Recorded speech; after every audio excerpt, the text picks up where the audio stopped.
Welcome to my channel. I hope कि आप सब ठीक ठाक होंगे। आज का हमारा टॉपिक है यूबीआई पेंशनर्स मुतवज्जे हों। यूबीआई पेंशन के हवाले से ब्रेकिंग न्यूज़ अपडेट। 135 अरब रुपए की इनकम में से 59 अरब रुपए खर्चे की मद से मन्हा कर दिए जाएं तो इदारे को खालिस 76 अरब रुपए का मुनाफा हासिल होता है, जिसकी मद से यूपीआई के असल स्टेक होल्डर्स की पेंशन को बआसानी कम अज़ कम मजदूर की उजरत के मसावी किया जा सकता है। यूपीआई के दीगर ज़राए से हासिल होने वाली आमदनी को किसी भी सूरत नज़रअंदाज नहीं किया जा सकता। ये सरमायाकारी और इससे हासिल शुदा आमदन क्या यूबीआई के असल स्टेक होल्डर्स की अमानत नहीं है? क्या उनका इस पर कोई हक नहीं है? और यूबीआई फंड्स किल्लत का शिकार हैं और ये खदशा ज़ाहिर किया जा रहा है कि एक दिन पेंशनर्स की पेंशन की अदायगी ख़तरे में पड़ सकती है और एक मुकर्रर वक्त पर मुस्तकबिल में बंद हो जाएगी, जिसकी मुख्तलिफ वजूहात बताई जाती हैं। हालांकि कोई भी यूपीआई के दूसरे प्रॉफिट्स के हवाले से बात नहीं करता। हमेशा यही बताया जाता है कि यूपीआई के पास फंड्स की कमी है। यूपीआई की मैचिंग ग्रांट जो कि 1995 से बंद है, जिसकी वजह से फंड्स में मुसलसल कमी हो रही है। बहुत ज़रूरी है कि मैचिंग ग्रांट हर सूरत में दोबारा और जल्द बहाल हो जाए, क्योंकि ये फंड्स की तकवीत का बायस बनेगा। दरअसल मैचिंग ग्रांट का बंद हो जाना सिर्फ एक बहाना बनाया जाता है। यूपीआई के मुलाजमीन जो तनख्वाहें और मराद ले रहे हैं, वो भी तो इन्हीं पेंशनर्स के फंड से ही ले रहे हैं। क्या उनको भी कोई ख़तरा लाहक है या वो इससे आज़ाद हैं? यूपीआई इदारे के मुलाजमीन और पेंशनर्स हर साल खुद साख्ता तरीके से अपनी तनख्वाहों में और सहूलियात में मैनेजमेंट से इजाफा करवा लेते हैं, जो कि अरबों रुपए में बनता है। और जो यूपीआई के बुजुर्ग पेंशनर्स हैं, जो कि इस फंड के असल वारिस हैं और असल कानूनी व इखलाकी हकदार हैं, उनका हक है कि उनको पेंशन में इजाफे और दीगर जायज़ सहूलियात देने के लिए तैयार नहीं। 3 साल के अरसे में एक्चुरियल के नाम पर पेंशन में ऊँट के मुंह में ज़ीरे के बराबर इजाफा और यूपीआई के मुलाजमीन के लिए हर साल मराद और इजाफा किया जाता है। ये जुल्म के ज़ाब्ते नहीं हैं तो क्या हैं, जिसको पेंशनर तस्लीम करने को तैयार नहीं।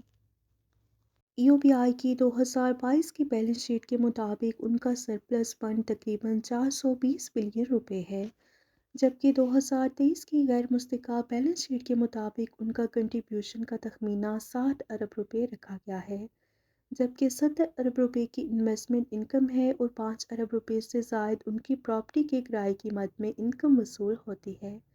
यूँ मजमूई इनकम 135 अरब रुपए बनती है, जबकि पेंशन की अदायगी की मद में 54 अरब रुपए और 4 अरब रुपए यूपीआई के मुलाजमीन की तनख्वाहों और मराद का खर्चा है। यूँ मजमूई खर्च 59 अरब रुपए है। अगर 135 अरब रुपए की इनकम में से 59 अरब रुपए खर्चे की मद में से मनहा कर दिए जाएं तो इदारे को खालिस 76 अरब रुपए का खालिस मुनाफा इदारे को वसूल होता है, जिसकी मद से यूपीआई के असल स्टेक होल्डर्स की पेंशन को बआसानी 32,000 रुपये भी किया जा सकता है। अगर इदारा इन इदाद-ओ-शुमार को गलत समझता है तो हम उनके साथ बैठने को तैयार हैं।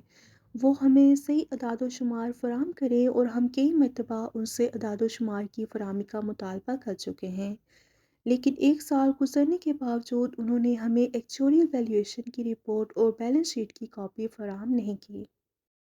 चेयरमैन एफ़वा असफर शमीम ने मज़ीद कहा कि हमारी यूपीआई मैनेजमेंट से मुतालबा है कि कहाँ-कहाँ सरमायाकारी की गई और किस मार्कर पर, और इन प्रॉपर्टीज़ से कितनी कमाई बतौर मुनाफा हो रही है, और प्रॉपर्टीज़ की फहरिस्त को पब्लिक करना ज़रूरी है।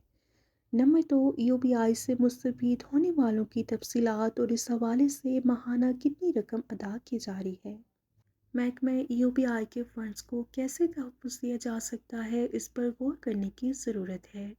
हुकूमत ने मैचिंग ग्रांट बहाली के लिए क्या इक़दामात किए? महकमे के मुलाज़मीन की तनख्वाहें और दीगर सहूलियात वफाकी हुकूमत के ज़िम्मे मुंतकिल करके, जिस तरह वफाकी और सूबाई हुकूमतें दीगर महकमों को तनख्वाहें और सहूलतें देने की ज़िम्मेदार हैं, क्या अभी तक कोई पॉलिसी तय की गई है ताकि पेंशनर्स के फंड को पेंशनर्स की हद तक महदूद किया जा सके?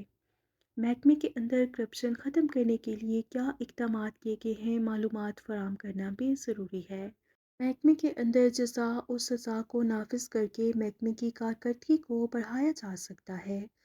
زیادہ سے زیادہ ملازمین کو رجسٹر کر کے ماہانہ کیلکولیشن بڑھانے کے لیے کیا اقدامات ضروری ہیں؟ اور اگر فنڈز کو خطرات ہیں تو محکمے کے اخراجات میں کٹوتی کی جا سکتی ہے۔ یہ تھی ای او پی آئی پینشنز کے حوالے سے اہم تھی نیوز اپڈیٹ جو کہ آپ کے ساتھ شیئر کی گئی۔ ویڈیو کو لائک اور شیئر کر لیجئے۔ اگر آپ چینل پر نئے ہیں تو چینل کو سبسکرائب کر لیں۔ ملتے ہیں نیکسٹ ویڈیو میں، تب تک کے لیے ٹیک کیئر۔